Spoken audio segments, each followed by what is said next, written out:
తాకట్లో ఉన్న మీ బంగారాన్ని విడిపించి ఆ రోజు ఆన్లైన్ రేటుకి కొంటాం. Sharma gold company. వాగర్థావివ సంపృక్తౌ వాగర్థ ప్రతిపత్తయే జగతః పితరౌ వందే పార్వతీ పరమేశ్వరౌ.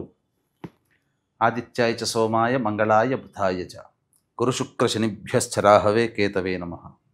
శృంగేరి జగద్గురు పీఠాధిపతులకి, కంచి పీఠాధిపతులకి నమస్కారములు తెలియజేసుకుంటూ కార్యక్రమాన్ని ప్రారంభిద్దాం. వీక్షించేటువంటి ప్రేక్షకులకి ఒక ముఖ్య గమనిక. అనేక మంది తమ యొక్క ప్రశ్నలని కామెంట్స్ రూపంలో తెలియజేశారు.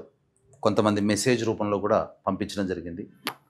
అందులో ప్రధానంగా గమనించింది ఏంటంటే, ఎలాగో జన్మించిన నక్షత్రము, ఆ నక్షత్రాన్ని బట్టి ఒక రాశి ఉంటుంది, ఆ రాశి ప్రకారము మేము చూసుకోగలుగుతున్నాం. కానీ మా పెద్దలు వాళ్ళకి డేట్ ఆఫ్ బర్త్ అనేటువంటిది తెలుసు, కానీ అలాగే ఏ సంవత్సరంలో పుట్టారో తెలియదు. మరి అటువంటి వాళ్ళు కూడా చూసుకోవాలంటే ఎలా అనేటువంటి ఒక ప్రశ్నని తీసుకురావడం జరిగింది. కాబట్టి వీళ్ళందరినీ కూడా దృష్టిలో పెట్టుకొని ఇప్పుడు ఏ నక్షత్రము ఏ రాశి వాళ్ళైతే జన్మిస్తారో ఆ రాశి మరియు ఒక మంత్లో ఒక డేట్ నుంచి ఇంకొక డేట్ మధ్యలో పుట్టినటువంటి వాళ్ళు ఒక రాశికి చెందిన వాళ్ళుగా మనకు తెలియచేయడం జరుగుతుంది శాస్త్ర ప్రకారము.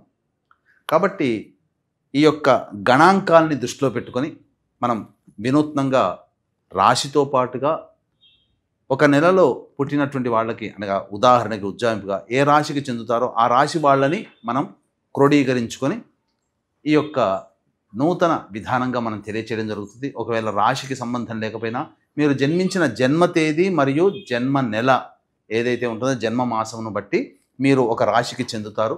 ఆ రాశిది ఆ ఫలితాలు కూడా మీకు కూడా ఉపయోగంగా ఉంటాయని చెప్పి తెలియచేయవచ్చు. అలాగే ప్రస్తుతం గమనించుకున్నట్లయితే ఈ యొక్క ద్వాదశ రాశుల వారికి సంబంధించినటువంటి శుభ అశుభ ఫలితాలు అనేటువంటివి మీకు క్లుప్తంగా తెలియచేయడానికి ప్రయత్నం చేస్తాను. ఇక వివరాల్లోకి వెళ్ళిపోదాం. ఆగస్టు 16వ తారీఖు నుంచి 31వ తారీఖు వరకు కర్కాటక రాశిలో జన్మించినటువంటి వారికి ఏ విధంగా ఉండబోతుందో తెలుసుకునే ప్రయత్నం చేద్దాం. ఈ కర్కాటక రాశి వారిలో డేట్ ఆఫ్ బర్త్ ప్రకారం చూసుకున్న జూలై 20వ తారీఖు నుంచి ఆగస్టు 10వ తారీఖు మధ్యలో పుట్టినటువంటి వాళ్ళందరూ కూడా కర్కాటక రాశికి చెందిన వాళ్ళు అవుతారు.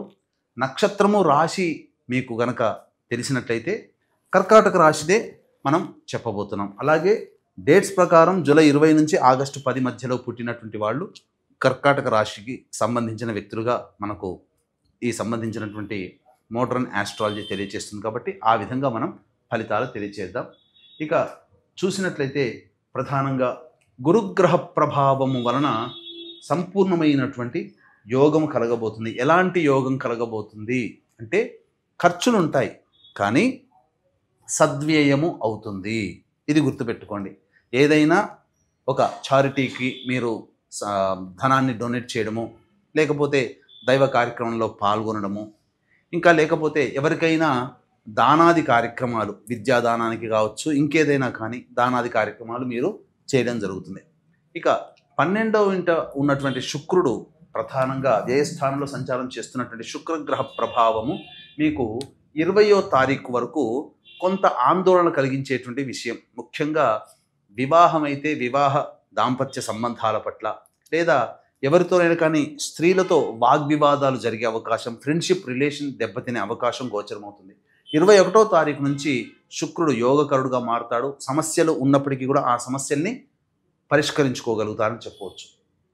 ఇక రాశిలోనే బుధగ్రహ సంచార ప్రభావం అనేటువంటిది జరుగుతున్నటువంటి కారణం చేత కాస్త బద్ధకం అనేటువంటిది ఉంటుంది. ఏ పని చేయాలన్నా తర్వాత చూద్దాంలే, తర్వాత చేద్దాంలే అనుకోవడం కానీ, లేకపోతే అనుకున్నటువంటి పనులు కాస్త వాయిదా పడడం కానీ బుధగ్రహ ప్రభావం కలుగుతుంది. ఇక రవి కేతుల యొక్క ప్రభావము ధనాభావము కుటుంబ భావంలో ఉండడం కాబట్టి ప్రధానంగా ఈ మధ్య మీ మీద డామినేట్ చేసేటువంటి అవకాశం ఈ కుటుంబ సభ్యులకి కలుగుతుంది. కుటుంబ సభ్యులతో వాగ్వివాదాలు కలుగుతాయి. అయితే ధనపరమైనటువంటి సమస్యలన్నీ కూడాను పరిష్కరించుకోగలుగుతారు. ప్రభుత్వపరమైనటువంటి సహాయ సహకారాలు ఈ రాశిలో జన్మించినటువంటి వారికి అందుతాయని చెప్పవచ్చు. ఇక కర్కాటక రాశి వారికి కుజగ్రహ ప్రభావం చాలా యోగించేటువంటి అవకాశం ఉంటుంది. మీరు కొన్ని సమస్యల్ని మీకు మీకు తెలియకుండానే ధైర్య సాహసాలతో వాటిని పరిష్కరించుకోగలుగుతారు. ఆత్మవిశ్వాసం పెరుగుతుంది. నూతన వ్యక్తులు పరిచయం అవుతారు. సోదర సోదరిమణుల యొక్క సమస్యలు కానీ వాళ్ళ యొక్క సహాయ సహకారాలు కానీ పొందడం, తద్వారా అన్నీ కూడాను మంచిగా లాభసాటిగా ఉంటుంది. అన్ని విధాలుగా యోగకరంగా ఉంటుందని చెప్పవచ్చు. ఇక అష్టమ రాహువు కాస్త ఆరోగ్యం పట్ల శ్రద్ధ వహించాల్సినటువంటి పరిస్థితి. అలాగే శని ప్రభావం కూడా మీకు శని భాగ్యస్థానంలో ఉన్నప్పటికీ కూడా వక్రీకరించినటువంటి కారణం చేత అష్టమ శని దోష ప్రభావాన్ని కూడా ఈ కర్కాటక రాశి వారు ఎదుర్కొంటారు. ఏతావాత చెప్పొచ్చేది ఏంటంటే ఈ యొక్క కర్కాటక రాశి వారికి మిశ్రమమైనటువంటి ఫలితాలు కలుగుతాయి, అందులో సందేహం లేదు. కాబట్టి గొప్పగా మనకు అవకాశం అన్నీ లభించకపోయినప్పటికీ కూడా, గొప్పగా జరగకపోయినా సాధారణమైనటువంటి స్థాయే కొనసాగుతుంది.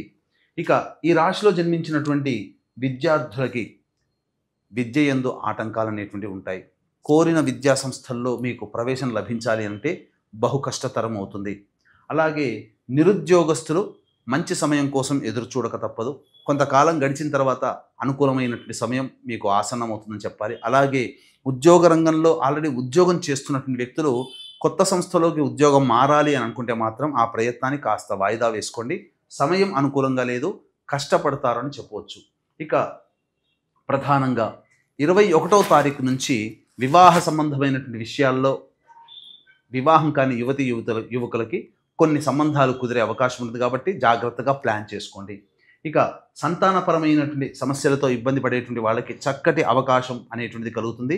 సంతాన సాఫల్యత కలుగుతుంది. అలాగే కన్సీవ్ అయినటువంటి మహిళలకి చక్కటి సంతానం కలిగే అవకాశం కూడా గోచరమవుతుంది.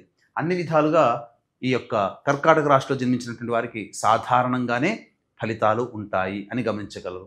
ఇక ఈ రాశిలో జన్మించినటువంటి స్త్రీలు ప్రధానంగా 20వ తారీఖు వరకు కాస్త కష్టములు అనుభవించక తప్పదు. అనవసరమైనటువంటి వ్యయాలు అవుతాయి.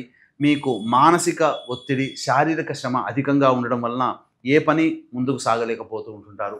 అలాగే కొన్ని చోట్ల అవమానాలు ఎదుర్కోవాల్సి వస్తుంది. మీ యొక్క సర్వీస్ని వాడుకోవడం తప్ప మీకు ఉపయోగపడే విధంగా లేదా మీకు ఏదైనా కానీ సహాయ సహకారాలు తిరిగి చేయడం అనేటువంటిది జరగదు. కాబట్టి మీ యొక్క సర్వీస్ని అందించేటప్పుడు 1-2 సార్లు ఆలోచించుకునే ప్రయత్నం చేయండి. వాగ్దాన రూపంలో ఎవరికి కూడాను అప్పుగా ఇవ్వకండి.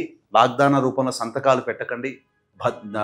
మీ యొక్క ధనానికి మీకు ఇబ్బంది పడే అవకాశం మీకు కలుగుతుంది. కాబట్టి జాగ్రత్తలు పాటించండి. ఇక అన్నిటికంటే ముఖ్యంగా మీ యొక్క వాక్కుని ఎంత అదుపులో ఉంచుకుంటే అంత యోగ్యమైనటువంటి జీవితాన్ని పొందుతారని చెప్పవచ్చు. ఇక ఏతావాత ఈ రాశిలో జన్మించినటువంటి మహిళలకి కూడా సాధారణంగానే ఉంటుందని చెప్పవచ్చు. ఇక గమనించుకున్నట్లయితే వీక్షించేటువంటి ప్రేక్షకులకి గమనిక, ఈ నెల 22వ తారీఖు రోజున చతుర్దశి మరియు అమావాస్య కలిసినటువంటిది అద్భుతమైనటువంటి రోజు. ఈ రోజున మీ యొక్క జాతకరీత్యా మీరు ఎన్ని ప్రయత్నాలు చేసినా ఆ ప్రయత్నంలో ఆటంకాలు ఎదుర్కొంటున్నారు. అలాగే ప్రధానంగా వివాహం కాక ఇబ్బంది పడుతున్నా, ఉద్యోగం సరిగ్గా లేకపోయినా, దాంపత్యం లేకపోయినా, అన్ని అవకాశాలు దగ్గర దాకా వచ్చి వెనక్కి వెళ్ళిపోయినా, ఏ ప్రయత్నం నిజాయితీగా కష్టపడి ఆ ప్రయత్నం ఫలితాన్ని పొందలేకపోయినా, మీరు ఎన్ని పూజలు చేసినా ఆ పూజా ఫలితాన్ని మీరు పొందలేకపోయినా, వీటన్నిటికీ ప్రధాన కారణం పితృదోషం. ఈ పితృదోషం ఉంటే ఏ రకమైనటువంటి అభివృద్ధి కుటుంబంలో ఉండదు. అన్నిటికంటే ముఖ్యంగా మనశ్శాంతి ఉండదు. కాబట్టి ఇది ఎలా తెలుసుకోవాలి? తండ్రి వైపు 6 తరాలు, తల్లి వైపు 3 తరాల్లో ఏవైనా దుర్మరణాలు కనుక ఉంటే పితృదోషం అంటారు. ఇట్టి పితృదోష నివారణకి 22వ తారీఖు రోజున మన పీఠం ఆధ్వర్యంలో పితృదోష నివారణ కార్యక్రమాలు జరుగుతాయి. పిండ ప్రదానము వేరు, పితృదోషము వేరు. కాబట్టి చక్కగా వీటికి సంబంధించినటువంటి 20వ తారీఖు లోపల మీ గోత్రనామాలు నమోదు చేసుకునే ప్రయత్నం చేయండి. తద్వారా మీరు అనుకున్నటువంటి సంకల్పం ఏదైతే ఉంటుందో అచిరకాలంలోనే ఆ సంకల్పాన్ని నెరవేర్చుకుంటారు. హాయిగా ప్రశాంతంగా జీవిస్తారని చెప్పవచ్చు. ఇక రోజువారీ కార్యక్రమంలో భాగంగా మంచి చెడు ఆదాయం వ్యయం ఎలా ఉంటుందో తెలుసుకునే ప్రయత్నం చేద్దాం. 16, 17, 18 ఈ తేదీలలో మీకు రాని బాకీలు వసూలవుతాయి. అలాగే కుటుంబపరంగా ఉన్నటువంటి సమస్యని పరిష్కరించుకుంటారు. ఖర్చుకు మించిన ఆదాయం లభించడం ద్వారా అన్ని విధాలుగా ఆనందదాయకంగా ఉంటుంది. విందులు వినోదాల్లో పాల్గొంటారు, స్నేహితుల్ని కలుసుకుంటారని చెప్పవచ్చు. ఇక 19, 20వ తేదీల్లో మీకు అనవసరమైనటువంటి వృధా ఖర్చులు అవుతాయి. దైవ దర్శనానికి వెళ్ళే అవకాశం ఉంటుంది. మీకు సంబంధించినటువంటి మీ హోదాని పెంచే విధంగా దుస్తులు కానీ ఆభరణాలు కానీ కొనుగోలు చేసే అవకాశం గోచరమవుతుంది. ఖర్చులు అధికంగా ఉంటాయి కాబట్టి జాగ్రత్తలు పాటించండి. ప్రశాంతమైన జీవితం ఉండదు. ఇక 21, 22వ తారీఖుల్లో ప్రధానంగా పెండింగ్లో ఉన్నటువంటి పనులను పూర్తి చేసుకుంటారు. చక్కగా పాత స్నేహితులు కలిసి ఆనందంగా గడుపుతారు. ధనాదాయం కూడా చాలా చక్కగా ఉంటుంది. 23, 24, 25 తేదీల్లో ఖర్చులు అధికంగా ఉంటాయి. కుటుంబ సభ్యులతో వాగ్వివాదాలు పెరుగుతాయి. మనస్సు ఆందోళనగా ఉంటుంది అని చెప్పవచ్చు. ఏ నిర్ణయం తీసుకోలేకపోతారు. ఇక 26, 27 తేదీల్లో ప్రధాన ఘట్టం మీ జీవితంలో చక్కగా అన్ని విధాలుగా యోగకాలంగా ఉండేటువంటి సమయం. మీ ధైర్య సాహసాల వల్ల మీకు భవిష్యత్తులో మీకు యోగం కలుగుతుంది. అన్ని విధాలుగా సహాయ సహకారాలు అందుతాయి. రాని బాకీలు కూడా వసూలు అవుతాయని చెప్పవచ్చు. ఇక 28, 29, 30 మరియు 31 తేదీల్లో మీ ఆరోగ్యం పట్ల శ్రద్ధ వహించాలి. తల్లిగారి ఆరోగ్యం పట్ల కూడా శ్రద్ధ వహించాలి. వాహనాన్ని నడిపేటప్పుడు జాగ్రత్తలు పాటించాలి. గృహ మరమ్మతులు, వాహన మరమ్మతులకి ఖర్చులు అధికంగా ఉంటాయి. ప్రశాంతత లేని జీవితాన్ని గడుపుతారు. సంతృప్తి అనేటువంటిది ఉండదు. ఏ తర్వాత చెప్పుకొచ్చేది ఏంటంటే సాధారణమైనటువంటి ఫలితాలు ఈ యొక్క కర్కాటక రాశిలో జన్మించినటువంటి వారికి కలుగుతాయి. కాబట్టి ఈ కర్కాటక రాశిలో జన్మించినటువంటి వారికి మంచి ఫలితాలు రావాలి, సమస్యలు తీరాలి అనుకుంటే ప్రతిరోజు దత్త అష్టకం, కాలభైరవాష్టక పారాయణం రోజుకి 3 సార్లు పఠించండి. సర్వం శ్రీ ఉమామహేశ్వర పరబ్రహ్మార్పణమస్తు.